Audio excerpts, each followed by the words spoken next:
है, बिल्कुल बिल्कुल आपने अच्छी बात कही है चंद्रेश जी, बहुत आदर्श स्थिति की कल्पना की है। लेकिन सवाल ये उठता है कि जब हमारा देश आजाद हुआ, जब संविधान की रचना हुई, बाबा साहब अम्बेडकर ने जब संविधान बनाया, तो उस वक्त ये प्रोविजन रखा कि अगले 10 साल में इस आरक्षण की व्यवस्था को खत्म कर दिया जाएगा। लेकिन वो 10 साल आज तक नहीं आया, क्योंकि देखिए, पिछले पिछले अगर 60 साल मैं की इस बात संदर्भ करें बीच में आजादी के। आपको हाँ मैं बीच में टोक रहा हूं। हाँ कहीं ना कहीं हमारे लोगों के अंदर ये कमी रही है, हाँ चाहे वो सामाजिक स्तर पर, चाहे वो राजनीतिक स्तर पर, हाँ। चाहे वो संवैधानिक स्तर पर, कि जो 10 साल में अनुसूचित जाति जनजाति और पिछड़ों को अधिकार और समानता का अधिकार, बिल्कुल। संवैधानिक अधिकार हम देने का हाँ। संकल्प लिए थे, आज 70 साल में भी हम देने की स्थिति में नहीं है। और आज हमें मजबूरी में आर्थिक आधार पर भी आरक्षण देना पड़ा।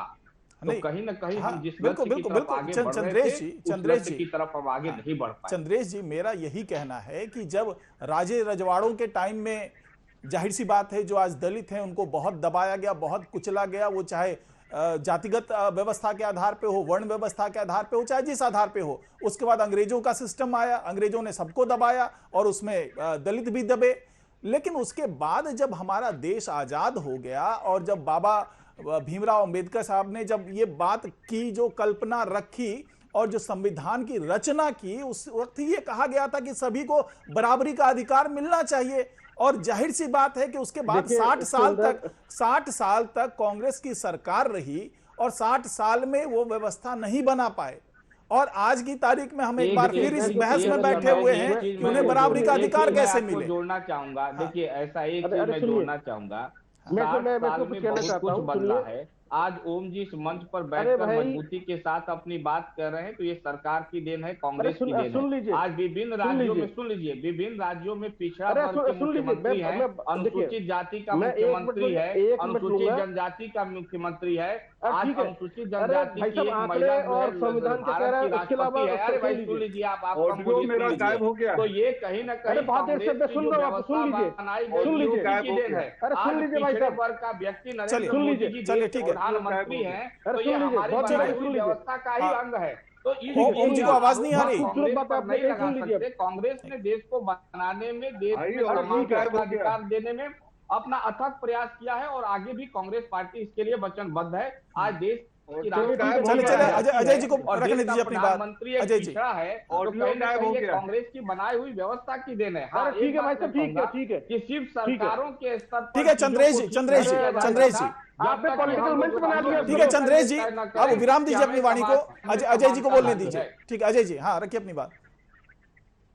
देखिए, यहाँ पे दो बातें निकलकर सामने आई हैं जो अब बात हो रही थी, जैसे ओम सुधा कह रहे थे, कांग्रेस के प्रवक्ता कह रहे हैं, विनू मेनन भी कह रहे हैं। हम यदि टेक्निकल पेज पर जाएं कि भारतीय संविधान हमारा क्या कहता है और क्या अधिकार देता है, वो बड़ा अच्छा लगता है। और वो जब से हमारा संविधान बना है वो सारे अधिकार हैं, सब कुछ हो रहा है, सभी सरकारें अपना अपना काम कर रही हैं। लेकिन जब तक सामाजिक स्तर पर समरसता नहीं आएगी, समान भाव नहीं आएगा, एक दूसरे को सम्मान नहीं दिया जाएगा, तब तक ये कानून संविधान में लिखे हुए बहुत अच्छे दिखाई देंगे, इसके अलावा कुछ नहीं होगा।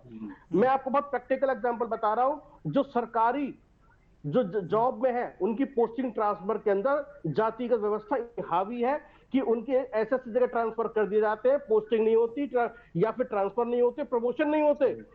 इतना आप पहले जाकर उनको जाकर देखिए, समझिए पहले आप उनको, वो कैसे नौकरी कर रहे हैं। इसलिए आपको पहले समझना पड़ेगा कि समाज के अंदर समानता आएगी कैसे, समरसता आएगी कैसे। ये इस पे जिस दिन ये समाज एक हो जाएगा, एकजुट हो जाएगा, समान भाव से होगा, तो इस तरह के कानून बने हुए बहुत ही अच्छे लगेंगे और क्रियान्वित भी हो जाएंगे। इससे ज्यादा कुछ नहीं है। आप जितनी बहुत अच्छी बातें करते रहिए कि हाँ मैं ये कानून जानता हूं, मैं ये क्लॉज जानता हूं, मैं जानता हूं, सब पढ़े लिखे लोग बैठे, सबको सब कुछ पता है। लेकिन बात यहां पर हो रही है कि समाज में लोग एक साथ रहेंगे कैसे, बस। बिल्कुल ठीक है। आखिरी प्रतिक्रिया ओम सुधा जी, समय कम है। आखिरी में आप मेरे डाटा पर सवाल उठा रहे थे। ये सेंट्रल यूनिवर्सिटी पोर्टल का डाटा है। 46 सेंट्रल यूनिवर्सिटी है, एक भी वाइस चांसलर दलित या आदिवासी नहीं। ये आप लोग यहाँ देख सकते हैं। अभी तुरंत मैंने ऑफिस में मेरा ऑफिस में किया गया है डाउनलोड, एक भी नहीं। इसलिए मैं बिना फैक्ट के बात नहीं करता, जो नहीं है सो नहीं। अच्छा ओम जी, बाकी ये धर्मांतरण पर मैं इसमें एक चीज ऐड करूंगा, एक चीज ऐड करूंगा। ओम सुधा जी, एक चीज ऐड कर लेने दीजिए मुझे। ये बताइए कि ये जो आप सेंट्रल यूनिवर्सिटी की बात कर रहे हैं, उसके कुलपति की बात कर रहे हैं, अभी एक भी कुलपति आदिवासी या दलित नहीं है, ये आपका डाटा है। अब मुझे ये बताइए कि इन कुलपतियों की नियुक्ति कौन करता है? सरकार नहीं। और कौन करता? आप हम करते हैं, सरकार करती है। राष्ट्रपति के उस पे होता है, इसकी नियुक्ति होती है। सरकार करती है, सब कागजी बात मत करिए। सरकार का जो प्रपोजल होता है उस पर राष्ट्रपति का हस्ताक्षर, राज्यपाल का हस्ताक्षर, सरकार का प्रपोजल है। देखिए तीन नाम आखिर में भेजे जाते हैं राष्ट्रपति के पास। सुन लीजिए सरकार भेजती। देखिए कुलपति की जो नियुक्ति होती है वो 3 नाम भेजे जाते हैं राष्ट्रपति के पास, और राष्ट्रपति तो खुद आदिवासी हैं। जो नियुक्ति करता है इन सभी पदों पर वो तो खुद ही आदिवासी हैं। सरकार भेजती है। कहां आप बात को घुमा रहे हैं? हाँ। मैं जो कह रहा हूं कि आज की तारीख में 2022 में भी एक भी कुलपति दलित या आदिवासी नहीं है। मेरा दर्द यही है। हाँ। दूसरी बात, ये धर्मांतरण के मुद्दे पर मैं अपनी बात नहीं, जो एक दलित के तौर पर मैं ई रामास्वामी परिवार, जिनके जन्मदिन पर जो है मोदी जी भी ट्वीट करते हैं, लिखते हैं, जिनकी मूर्ति लगी है देश के अलग अलग संस्थानों में, कहते हैं पेरियार ने कहा था कि जो धर्म तुम्हें नीच समझे उसे लात मार दो। मेरी बात समाप्त हुई, शुक्रिया। चलिए ठीक है, बिनु मेनन जी आखिरी प्रतिक्रिया। जी तो ये शायद सुरिंदर एस जोधका, इनको शायद नहीं जानते। ये प्रोफेसर हैं और नियुक्ति इनकी वाइस चांसलर के रूप में हुई है। दूसरी 1980 में के वरदराजन थे। अभी मैं 2021 में सीटी रवि कुमार जो सुप्रीम कोर्ट के जज हैं, इनके बारे में भी बता दिया। डेटा देखिए, एक किसी कम्युनिटी को किसी धर्म के खिलाफ बरगलाने के लिए अगर आप डेटा लेके आते हैं वो गलत है। आप अगर बात प्रोग्रेसिव करते हैं, किसी नीचे को उठाने की बात करते हैं, बहुत अच्छी बात करते हैं। मेरे कांग्रेसी साथी ने बड़ी अच्छी बात कही कि हम मिलकर अगर उठाने की बात करें बहुत अच्छी बात होगी, परंतु वो मेंटालिटी तो रखो कि ये 10 साल में आप हमारे साथी जो साथी थे, पत्रकार साथी या जो थे, उन्होंने एक बात कही कि भाई कम्युनिटी में तो बदलाव आया नहीं। कम्युनिटी में तो बदलाव तब आएगा ना जब ये प्रावधान और ये जो कैटेगराइजेशन है वो बदलेंगी। तो जब अंबेडकर जी ने इन कैटेगराइजेशन को खत्म करने की बात करी, खत्म हो जानी चाहिए थी, और एक आरक्षण जो चलना चाहिए था वो है एक इकोनॉमिकली वीकर सेक्शंस का। क्योंकि क्या सवर्ण कास्ट में कोई व्यक्ति ऐसा नहीं है जो पिछड़ा नहीं है? और दलित समाज हो, चाहे एससी समाज हो, एसटी समाज हो, उनमें ऐसे व्यक्ति भी हैं जिनके जनरेशंस बाय जनरेशंस जो है इस आरक्षण का लाभ उठा रहे हैं। पर जो व्यक्ति जिसके परिवार ने या खानदान ने भी कभी वो लाभ नहीं मिला, वो आज भी वो पिछड़ा उस गांव में मौजूद है। तो ये एक तरह का जो है उनके साथ भेदभाव हो रहा है, ये रुकना चाहिए। और यही भेदभाव जो है एक हिंदुइज्म को छोड़कर क्रिश्चियनिटी या इस्लाम को जाने के बाद भी हो रहा है। वहां पे जो इनको बेनिफिट्स, चाहे एजुकेशन इंस्टीट्यूशंस हो गए, चाहे किसी भी चीज तरह के जो बेनिफिट्स उनको एक माइनॉरिटी कम्युनिटी के मिल रहे हैं, वो आज भी मिल रहा है। और मैं अजय जी को एक चीज स्पष्ट करना चाहूंगा, जो क्रिश्चियन समुदाय में जो अलग अलग बरियल्स होते हैं वो उनके अलग अलग सेक्ट्स के हिसाब से होते हैं। जैसे मार्टोमाइट्स, प्रोटेस्टेंट्स, कैथोलिक्स, जैकोबाइट्स, ऐसे अलग अलग सेक्ट्स होते हैं। वो कोई कास्ट डिविजन्स के बेसिस में नहीं होता, वो उनके एक बिलीफ और एक जो डिविजन्स हैं उनके बेसिस में बरियल ग्राउंड्स होते हैं। तो ये बात है।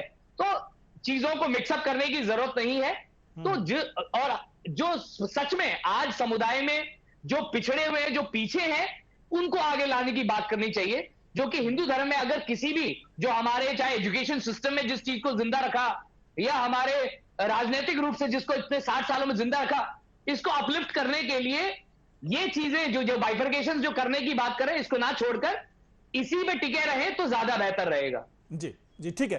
अब समय हमें आगे की इजाजत नहीं देता है। धन्यवाद सभी मेहमानों का हमारे साथ जुड़ने के लिए और इस बहुत ही संवेदनशील मुद्दे पर अपनी बात रखने के लिए, अपने विचार रखने के लिए धन्यवाद।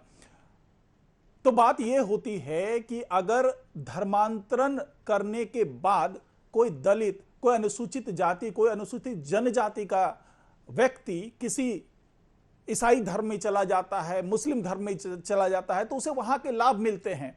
वहां पे मिलने वाले लाभ जो माइनॉरिटीज को लाभ मिलते हैं या उनके जो धर्म के अंदर में लाभ दिए गए, वो तमाम लाभ उसको मिल रहे हैं।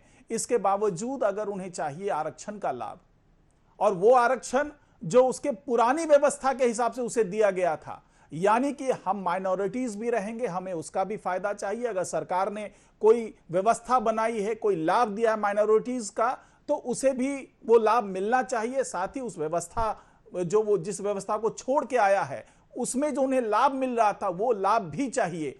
यही दरअसल जो विवाद की बात हो रही है, जो बहस का मुद्दा है वो यही है कि क्या ऐसे लोगों को दोनों तरफ का लाभ मिलना चाहिए। और दूसरी बहस है वो ये है कि अगर वो अपने धर्म को छोड़ करके किसी दूसरे धर्म में आया है तो क्या उसकी जो पहले की स्थिति थी, आर्थिक स्थिति कह ले या सामाजिक स्थिति थी, उसमें सुधार आ गया है।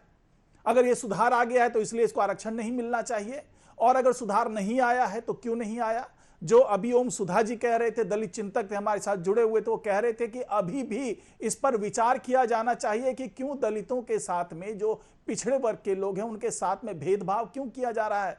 बहुत चिंता की बात है। अगर आज की तारीख में भी इस तरह का दावा किया जा रहा है तो वाकई चिंता की बात है। और ये व्यवस्था हमें, आपको और समाज के हर एक तबके के इंसान को यह व्यवस्था बनानी पड़ेगी कि अगर सामाजिक व्यवस्था है, वर्ण व्यवस्था है, जाति व्यवस्था है, जिसको तोड़ना अभी बहुत आसान नहीं है, लेकिन क्या हम इससे आगे बढ़ करके सोच सकते हैं? क्या हम कंधे से कंधा मिलाकर के आगे चल सकते हैं? यही तमाम बहस का नतीजा है और यही तमाम बातों का जिस्ट है। तो खैर, आज की पॉलिटिक्स में फिलहाल इतना ही। मुझे दीजिए इजाजत। देखते रहिए न्यूज वॉच इंडिया। नमस्कार।